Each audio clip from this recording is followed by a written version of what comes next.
Welcome back ناظرین. بات ہو رہی تھی امریکہ میں ایک واقعہ ہوا دہشت گردی کا، اور اس میں ایک برطانوی شہری نے ایک یہودی عبادت گاہ میں، جبکہ وہاں پہ ان کی عبادت جاری تھی، شبت عبادت کہتے ہیں صبح کی عبادت، اور وہ فیس بک پہ لائیو دکھائی جا رہی تھی، لائیو سٹریم چل رہی تھی.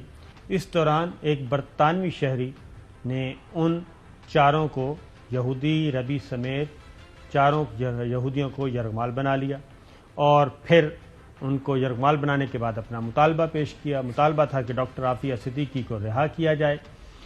اور یہ جب وہ لائیو سٹریم چل رہی تھی، اسی دوران قانون نافذ کرنے والے اداروں کو پتہ چل گیا. اس کے بعد انہوں نے انگیج کیا، اس دہشت گرد کو بھی انگیج کرنے کی کوشش کی. بات چیت شروع ہوئی. وہاں کے لوکل میڈیا نے، مخصوص میڈیا جو تھا، اس نے یہ چلانا شروع کر دیا کہ یہ ڈاکٹر عافیہ صدیقی کا بھائی ہے، اور اس نے ڈاکٹر عافیہ کی رہائی کا مطالبہ کیا ہے. اس کا علم جب ڈاکٹر عافیہ کو ہوا، ان کی وکیل کے ذریعے فوری طور پہ انہوں نے تردید کی، اور انہوں نے سختی سے کہا کہ اس شخص کا نہ ہمارے فیملی سے کوئی تعلق ہے، نہ ہمارا کوئی تعلق ہے، اور نہ ہی اس ایکٹ کو ہم سپورٹ کر رہے ہیں. وہ اس کو ڈیفیوز کیا. پھر یہ چیز پھیلتی جا رہی تھی کہ امریکہ میں جو مسلمان ہیں ان کو بھی مسائل پیدا ہونا شروع ہوئے. ان کے لیے بھی خطرہ تھا، کیونکہ انتہا پسندی وہاں پہ بھی عروج پہ پہنچی ہوئی ہے. گورے کالے کے ساتھ ساتھ آپ کو معلوم ہے کہ وہاں کی پارلیمنٹ پہ بھی باقاعدہ طور پہ حملہ کیا گیا، اور پارلیمنٹ اس میں ہلاکتیں بھی ہوئیں. وہ ابھی تک ٹرائل چل رہا ہے. پھر امریکن مسلم کمیونٹی میدان میں آئی. انہوں نے اپنی پوزیشن کلیئر کی اور ساری سچویشن کو ڈیفیوز کیا. پھر اس دوران وہ آپریشن ہوا، وہ مارا گیا. تمام چاروں یہودی بچ گئے، اور پتہ یہ چلا کہ وہ برطانوی شہری ہے، نہ کہ اس کا پہلے نام محمد صدیقی بتایا گیا جو لوکل میڈیا تھا. تو اصلاً اس کا نام فیصل تھا، اور وہ برطانوی شہری، اور اس کا خاندان 50 سال پہلے پاکستان سے وہاں پہ منتقل ہوا. لیکن چودھری صاحب، افسوس کی بات ہے کہ وہ ممبئی حملے کا معاملہ ہو یا پھر یہ اتنا سیریس، تو یہ ہمارا جو ایک مخصوص میڈیا گروپ ہے وہ اس کو کیسے رپورٹ کر رہا ہے؟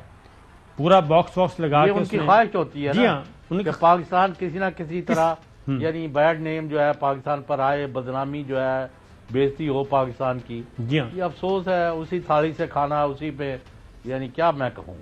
یہ کیوں ان کا خب سے باطن ہر بار کیوں پاکستان کے بارے میں ہی آتا ہے؟ نہیں، یہ جس کا بھی ہو. جی ہاں، یہ میں آپ کو، جب آپ ریاست کے طور پر ان کے خلاف ایکشن نہ لیں جی ہاں، اور ان کو دودھ پلائیں گے تو وہ تو یہی کریں گے نا. بالکل.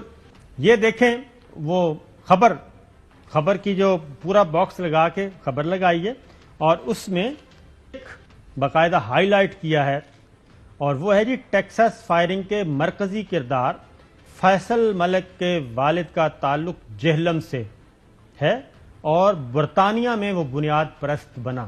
یہ خبر لگائی گئی. پھر آگے کہا گیا کہ جنگ اور جیو کو فیصل کے خاندانی ذرائع نے بتایا کہ ملک فیصل اکرم کے والد ملک اکرم ہیں، جو مقامی کمیونٹی کی ایک معزز شخصیت ہیں، جو کہ اصل میں جہلم سے ہیں، اور تقریباً 5 دہائیاں، 50 سال نہیں لکھا، 5 دہائیاں لکھا، 5 دہائیاں قبل برطانیہ ہجرت کر گئے تھے.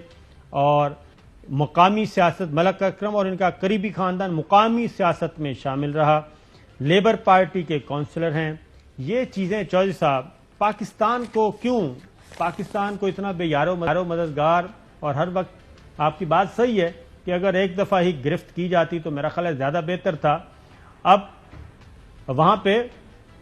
وہاں پہ مسلمان جو ہیں، مسلم کمیونٹی، وہ خوف محسوس کر رہی ہے، وہ ڈیفیوز کرنے کی کوشش کر رہی ہے. یہ الٹا اس کو پاکستان میں اس کی جڑیں ملانے کی کوشش کر رہے ہیں. چودھری صاحب، نہیں، جو بھی یہ اقدامات کرتے ہیں تو آئے دن کی یہ بات ہو رہی ہے، کوئی آج ایک دفعہ نہیں ہوا. جی ہاں، ہر دفعہ جب بھی کوئی صورتحال پیدا، وہ بمبے اٹیک کی، وہ آپ کسیڑ کے، یعنی قصاب تو کہیں پنجاب میں کہنا بنتا ہی نہیں ہے. تو یہ اس وقت بھی آپ کے واقعات سامنے ہیں. جی، تو یہ چیزیں جو صاحب ان کو وہاں ان کو کوئی نہیں سوچتا جو افغانستان سے بیٹھ کے پاکستان پر حملے کرا رہے ہیں پاکستان کے اندر، یا یعنی دہشت گردی ہو رہی ہے، ان کا پیچھا نہیں کرتے۔